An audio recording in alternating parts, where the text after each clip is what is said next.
Dear friends, Godavari కెరటాల YouTube channel తరఫున మీకు మరొకసారి స్వాగతాన్ని తెలియజేస్తూ ఈరోజు మరొక అద్భుతమైన సినిమా కథతో మేము ముందుకు రావడం జరిగింది. 1970లో విడుదలైన మరో ప్రపంచం తెలుగు సినీ రంగంలో ఒక మైలురాయి వంటి చిత్రం. ఈ సినిమా మనసుల్లో దాగి ఉన్న భావోద్వేగాలని, సమాజంలో ఉన్న సత్యాలను, జీవితం పట్ల మనకు కలిగే ఆలోచనలను అద్దం పెట్టింది. ఇందులోని పాత్రలు కేవలం తెరపైనే కాకుండా మన హృదయాలలో కూడా నిలిచిపోయేలా మలచబడ్డాయి. ప్రేమ, నమ్మకం, మోసం, నిజాయితీ ఇవన్నీ కలగలిసిన మరో లోకంలోకి ప్రేక్షకులను ఆహ్వానిస్తూ ఈరోజు ఈ సినిమా కథ మనం విందామండి. మరో ప్రపంచం అనేది పేరుకు తగ్గట్టే మనకు తెలిసిన ప్రపంచానికి భిన్నమైన ఆలోచింపచేసే ప్రస్థానం. ఇది కేవలం కథ కాదు, ఇది మన మనసులో మిగిలిపోయే జీవనయాత్ర. మరో ప్రపంచం అంటే 1970లో విడుదలైందండి. ఈ సినిమాకు వచ్చినటువంటి అవార్డులు, ప్రత్యేక గుర్తింపు మరియు ఈ బ్యాక్ స్టోరీస్ అని కూడా చూద్దామండి. ఇప్పుడు చిత్రాన్ని గురించి సంక్షిప్తంగా మనం తెలుసుకుందామండి. దర్శకుడు శ్రీ ఆదుర్తి సుబ్బారావు గారు, నిర్మాతలు మరియు అక్కినే నాగేశ్వరరావు గారు, ఆదుర్తి సుబ్బారావు గారు ఇద్దరు కూడా నిర్మాతలుగా ఈ సినిమాకు ఉండటం జరిగిందండి. అదే కథ బిఎస్ తాఫా, screenplay direction Shri K Vishwanath garu, సంగీతం కెవి మహాదేవన్ గారు. విడుదలైనటువంటి తేదీ 1970 ఏప్రిల్ 10వ తారీఖున రిలీజ్ అయిందండి. మరియు అధికారిక, వ్యక్తిగత అవార్డులు, ప్రత్యేక గుర్తింపులు ఈ సినిమాకి సంబంధించి ఆంధ్రప్రదేశ్ ప్రభుత్వంలోని సినిమా అవార్డు అంటే ఒక 2వ ఉత్తమ కథగా ఈ చిత్రం ఎంపిక కావడం జరిగింది. ప్రధాన నటన, పాత్రలతో సాధ్యమైనంత ఖచ్చితంగా ఈ సినిమాలో చూద్దామండి. శ్రీ అక్కినే నాగేశ్వరరావు గారు సిబిఐ ఆఫీసర్గా సినిమాలో నటించడం జరిగింది. సావిత్రి గారు శారదగా, జమున గారు భారత మాతగా సినిమాలో నటించడం. అదేవిధంగా గుమ్మడి గారు ఎల్జి జగన్నాథరావు గారుగా, సాక్షి రంగారావు గారు సన్యాసిరావు గాను, పద్మనాభం గారు మరియు మాడాగా, అదేవిధంగా పెదగాంధీగా అంటే 2 రకాల పాత్రలు. విజయ్ చంద్ర, వెంకటేశ్వరరావు గారు, సూర్యకాంతం గారు, పుష్పకుమారి గారు, రాధాకుమారి గారు మొదలైనటువంటి వారు ఈ చిత్రంలో నటించారండి. ప్రత్యేక బ్యాక్ స్టోరీస్. కె విశ్వనాథ్ గారి స్క్రీన్ ప్లే రచయితగా ఉండటం, తమిళ, తెలుగు నూతన దర్శక కథన శైలికి పేరు తెచ్చిన కె విశ్వనాథ్ గారు చిత్రానికి స్క్రీన్ ప్లే అందించడం జరిగింది. ఇది ఆయన కెరీర్లో ముఖ్యమైన కనెక్షన్.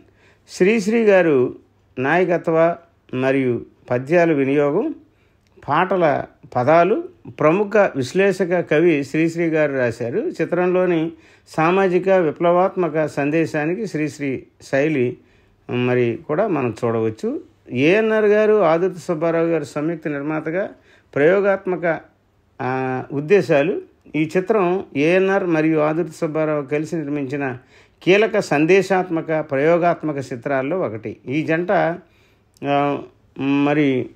సుడిగుండాలు వంటి మరో సందేశాత్మక చిత్ర ప్రయోగానికి అనుచరణగా పనిచేసినట్లుగా పరిశీలనలు ఉన్నాయి. అరుదైన రికార్డ్స్. స్క్రీన్ ప్లే రచయితగా శ్రీ కె విశ్వనాథం గారు, ఆ తరువాత వెలిగిన ప్రసిద్ధ దర్శకుడు ఈ విశ్వనాథ గారు స్క్రీన్ ప్లే అందించడం కొంతమంది అభిమానులకు ఆశ్చర్యంగా ఉంటుంది. శ్రీశ్రీ పదాలతో పాటలు, విప్లవ భావన వినియోగం. సినిమాకు శ్రీశ్రీ పదాలు ఇవ్వటం వల్ల పాటలు సాధారణ చిత్ర పాటలుగా కాకుండా రాజకీయ, సామాజిక భావాన్ని బలోపేతం చేశాయి. ఇది ఆ కాలపు కమర్షియల్, సందేశక చిత్రాల మధ్య కొంత భిన్నంగా నిలవటం జరిగింది. ఏఎన్ఆర్ గారు, ఆదుర్తి గారు 2 సంయుక్త నిర్మాణాలలో భాగంగా విశ్లేషణ ప్రకారం ఏఎన్ఆర్ గారు మరియు వీరిద్దరూ కాంబినేషన్లో ఇది 2వ చిత్రం మరియు చివరి చిత్రంగా కూడా మనం చూడవచ్చు. అదేవిధంగా పాటల్లో శ్రీ ఎస్పి బాలసుబ్రహ్మణ్యం గారు, ఎస్ జానకి జంటగా పాటలు అద్భుతంగా చిత్రంలో రావడం జరిగింది. చిత్రానికి ఎస్పి బాలసుబ్రహ్మణ్యం గారు, జానకి గారు పాడిన ఇదిగో ఇదిగో వంటి గీతాలు ఉన్నాయి. ఆ సమయంలో ఎస్పీబీ ఇటీవలే మరి అంటే ఆ టైంలో మరి గ్రాడ్యువల్గా ఎదుగుతున్నటువంటి ఆ సమయంలో మరి ఆయనకి ఈ సినిమా అనేది మరి ఒక మైలురాయిగా మనం చెప్పవచ్చు. సమాజ సందేశం అనే భారీత్యం గాంధీ సెంటినరీ చుట్టూ వెలువడే సామాజిక ద్వంద్వ చరిత్రల్ని హితపరమైన వాగ్దానాల గురించి ప్రశ్నించే విధంగా చిత్రకథ మరి దాగుంది. పిల్లల్ని ఒక మరి ఉత్తేజపరిచే సినిమాగా ఆలోచింపచేసే మరి మరి ప్రపంచానికి తీసుకెళ్లే సినిమాగా సమాజంలోని ద్వంద్వ ప్రమాణాలపై తక్షణమే ప్రశ్న కలిగించే ప్రయత్నం చేయబడింది. మరి కొంత విచిత్రంగా అనిపించిన మరి ఈ చిత్రం అనేది అద్భుత విజయంగా మనం భావించవచ్చు. ఈ చిత్రం ఏఎన్ఆర్ యొక్క కెరీర్లో ప్రత్యేక స్థానం. మరి ఈ మూలాల ప్రకారం ఇది ఏఎన్ఆర్ గారికి మరి చాలా చిత్రాల నుంచి విభిన్నమైనటువంటి సందేశాత్మక ప్రాజెక్టు. మరియు ఆ సమయంలో ఆయన 140+ సినిమాల శ్రేణిలో ఇది ఒకటిగా మనం భావించవచ్చు. మరో ప్రపంచం 1970లో విడుదలైనటువంటి సినిమా. ఈ సినిమాలో నటించినటువంటి నటీనటులు వారి యొక్క పరిచయం మనం చూద్దామండి. ఈ చిత్రంలో ప్రతి పాత్ర కథకు కొత్త మలుపు ఇస్తుంది. సమాజంలో నిజాయితీ, అవినీతి, నమ్మకం, మోసం వంటి అంశాలను ప్రతిబింబిస్తూ రూపొందించిన ఈ సినిమాలోని ప్రధాన పాత్రల పరిచయం. శ్రీ అక్కినేని నాగేశ్వరరావు గారు రవీంద్రనాథ్ అంటే సిబిఐ ఆఫీసర్గా ధైర్యం, నిజాయితీ కలగలిపిన అధికారి, నేరస్తులపై కఠిన చర్యలు తీసుకునే ధర్మపరుడు, దేశానికి న్యాయం చేయాలని, అవినీతిని నిర్మూలించాలని కలగంటాడు. కథ అంతా ఆయన ఆలోచనలు, పోరాటం చుట్టూ తిరుగుతూ ఉంటుంది. సావిత్రి గారు శారదగా సినిమాలు నటించారండి. మానవత్వాన్ని నమ్మే గౌరవనీయురాలు, కుటుంబ విలువలకు ప్రాధాన్యం ఇచ్చే స్త్రీ. రవీంద్రనాథ్ జీవితంలో ఒక ప్రేరణాత్మక బలం. ఆమె సున్నితమైన మనసు, త్యాగం, భావోద్వేగం కథలోని హృదయాన్ని కదిలిస్తాయి. జమున గారు భారతమాత అంటే అలంకారిక పాత్ర, సింబాలిక్ రోల్, దేశాన్ని ప్రతిబింబించే భారతమాత పాత్రలో కనిపిస్తుంది. నిత్యం న్యాయం, అహింస వంటి గాంధీ సిద్ధాంతాలని గుర్తు చేస్తూ ప్రేక్షకులకు స్ఫూర్తినిస్తుంది. గుమ్మడి గారు జగన్నాథం గారుగా ఐజీగా, రవీంద్రనాథ్పై పై అధికారిగా కనిపించే ఇన్స్పెక్టర్ జనరల్గా ఈయన చిత్రంలో నటించారు. ఒకవైపు చట్టాన్ని నిలబెట్టే వ్యక్తి అయినా మరోవైపు వ్యవస్థలోని అవినీతిని అడ్డుకోవడంలో ఎదుర్కొనే పరిమితులను చూపిస్తాడు. సాక్షి రంగారావు గారు సన్యాసిరావుగా ఆధ్యాత్మిక వ్యాసంలో ఉంటూ సమాజంలోని వ్యంగ్యాన్ని, మాయాజాలాన్ని బయటపెట్టే పాత్ర. ఆయన సన్నివేశాలు సీరియస్ కంటెంట్కు కాస్త హాస్యరసం కలిగిస్తాయి. మాద అంటే పెదగాంధీగా మరి నటించడం జరిగింది. విభిన్నమైన హాస్య పాత్ర. సమాజంలోని వాస్తవాలను వెర్రి చేష్టల రూపంలో చూపించే వ్యక్తి. రవీంద్రనాథ్కు వ్యతిరేకంగా ప్రహాసనాత్మకంగా నిలబడి వ్యవస్థలోని లోపాలను చమత్కారంగా బయటపెడుతూ ఉంటాడు. పద్మనాభం గారు తన ప్రత్యేక హాస్యశైలితో కథలో కొంత వినోదాన్ని జోడించే పాత్ర. సూర్యకాంతం గారు తనకు ప్రత్యేకమైన ముద్ర వేసిన ఖడ్గమైన స్త్రీ పాత్రలో కనిపిస్తుంది. కఠిన స్వభావం, గట్టిగా మాట్లాడే తీరు ద్వారా సమాజంలోని పవర్ఫుల్ ఉమెన్కి ప్రతిరూపంగా ఈమె నిలుస్తుంది. రాధాకుమారి గారు మృదువైన గృహిణి ధోరణి ఉన్నటువంటి పాత్రలో కనిపిస్తుంది. శాంతమైన సహనశీల స్వభావం. ఇతరులు అంటే విజయ్ చంద్ర, వెంకటేశ్వరరావు గారు మరియు పుష్పకుమారి గారు, మీనాకుమారి గారు సపోర్టింగ్ పాత్రలో కనిపిస్తారు. వీరి కథకు మరింత వాస్తవికతను జోడిస్తారు. మరో ప్రపంచం పూర్తి కథా సారాంశం. సినిమా ప్రారంభంలోనే సమాజంలో జరుగుతున్న అన్యాయాలు, అవినీతి, మోసాలు చూపిస్తూ కథారంభమవుతుంది. గాంధీ జయంతి సందర్భంగా దేశంలో గాంధీ బోధనలు వినిపిస్తున్నా ఆ ఆచరణ మాత్రం కంటపడకపోవడాన్ని దర్శకుడు ఆదుర్తి సుబ్బారావు గారు స్పష్టంగా చూపిస్తారు. రవీంద్రనాథ్ పరిచయం. సిబిఐ ఆఫీసర్గా రవీంద్రనాథ్ అంటే డాక్టర్ అక్కినేని నాగేశ్వరరావు గారు దేశభక్తితో, నిజాయితీతో కూడిన వ్యక్తి. నేరస్తులను వదిలిపెట్టకుండా కఠినంగా వ్యవహరిస్తాడు. అతను చట్టాన్ని నిలబెట్టే ధైర్యవంతుడు. సమాజంలో జరుగుతున్న అవినీతిని నిర్మూలించాలని అతనికి ఒక కళ. శారద అంటే మరి సావిత్రి గారు జీవన భాగస్వామి, రవీంద్రనాథ్ భార్య శారద. ఆమె స్త్రీగా త్యాగానికి, మానవత్వానికి ప్రతీక. తన భర్తను సదా ప్రోత్సహిస్తూ నిజాయితీ మార్గంలో నిలబడమని ఉత్సాహపరుస్తూ ఉంటుంది. గుమ్మడి గారు ఐజీగా, రవీంద్రనాథ్ పై అధికారి గుమ్మడిగా కనిపిస్తారు. అతను కూడా చట్టపరుడు అయినప్పటికీ వ్యవస్థలోని ఒత్తిళ్లు, రాజకీయ ప్రభావాలు అతన్ని కట్టిపడేస్తాయి. ఇది రవీంద్రనాథ్ ధర్మ పోరాటానికి ఒక పెద్ద అడ్డంకిగా మారుతూ ఉంటుంది. మరి అవినీతి వర్గాల ప్రతినిధులు పద్మనాభం గారు, మాద అంటే పెదగాంధీగా, సాక్షి రంగారావు గారు వంటి పాత్రల ద్వారా సమాజంలో ఉన్న హాస్యభరిత అవినీతి కలయికను దర్శకుడు వ్యంగ్యంగా చూపించారు. వీరు లోకానికి మరొక ముఖం, మరో ప్రపంచంలోని మరి వీరు అద్భుతమైనటువంటి పాత్రలుగా మనం చూడవచ్చు. భారతమాత అంటే జమున గారు ప్రతీకాత్మకత పాత్ర ఇది. సినిమాలో ముఖ్యమైన అలంకారిక పాత్ర భారతమాత జమున గారు నటించారు. ఆమె రూపంలో దేశం మాట్లాడుతుంది. దేశం తన పిల్లలకు చెబుతున్నట్లు గాంధీ బోధనలు, సత్యం, అహింస గురించి గుర్తు చేస్తూ ఉంటుంది. కానీ పిల్లలు అంటే పౌరులు ఆ బోధనలను పాటించకపోవడం వల్ల ఆమె వేదన వ్యక్తపరుస్తూ ఉంటుంది. సమాజంలోని ద్వంద్వం. ఒకవైపు పెద్దవారు గాంధీ సూత్రాలు పాటిస్తున్నట్లు చెప్తారు, కానీ వాస్తవానికి అవినీతికి, దురాశకు లొంగిపోతుంటారు. మరొక వైపు పిల్లలకు నిజాయితీ నేర్పుతున్నామనే పేరుతో స్వయంగా విరుద్ధంగా ప్రవర్తిస్తూ ఉంటారు. ఈ వ్యతిరేకతే కథ యొక్క ప్రధాన అంశం. క్లైమాక్స్కు దారి. రవీంద్రనాథ్ గారు నేరస్తులను పట్టుకోవడంలో ఎన్నో అవరోధాలను ఎదుర్కొంటాడు.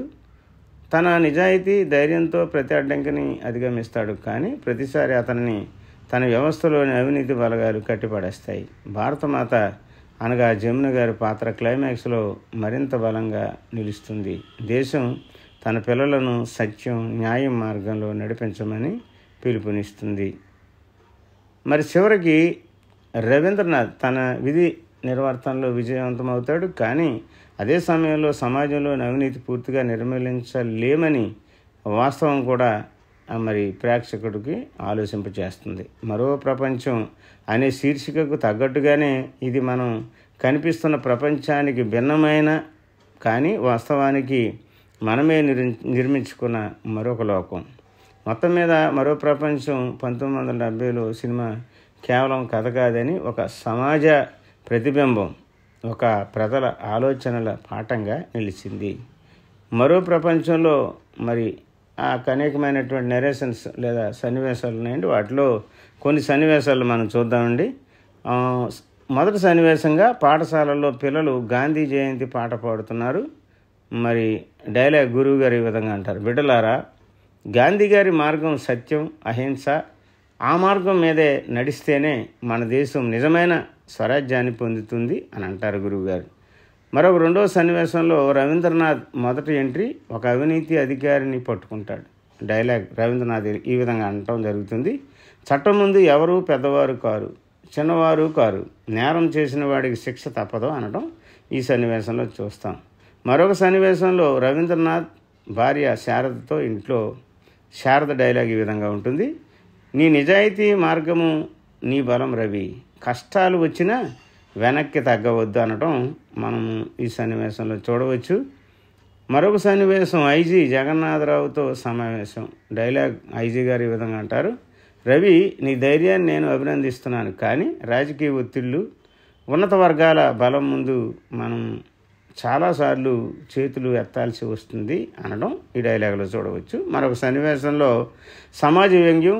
పెదగాంధీ సరదాగా అవినీతి న్యాయవాదులను ఆట పట్టిస్తూ ఉంటాడు.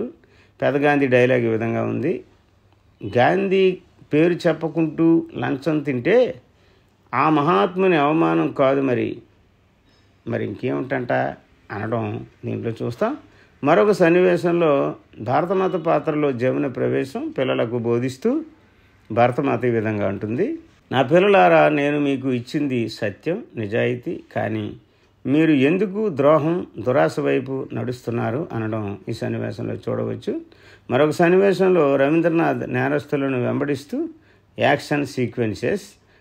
డైలాగ్ రవీంద్రనాథ్ ఈ విధంగా అంటారు: సమాజాన్ని విషపూరితం చేసే మీరంతా ఈ రోజుతో మీకు అందరికీ శిక్ష పడతాయి అంటాం ఈ సినిమా ఈ యొక్క డైలాగులో చూడవచ్చు. మరొక సన్నివేశంలో శారద తన భర్తను ప్రోత్సహించే భావోద్వేగ దృశ్యం. శారద ఈ విధంగా అంటుంది, నీ పోరాటం వృధా కాదు రవి, నువ్వు నిలబడితేనే రేపటి తరం నిజాయితీ నేర్చుకుంటుంది అనడం ఈ సన్నివేశంలో చూడవచ్చు. మరొక సన్నివేశంలో సాక్షి రంగారావు గారు సన్యాసరావు గారు హాస్యం వ్యంగ్యం.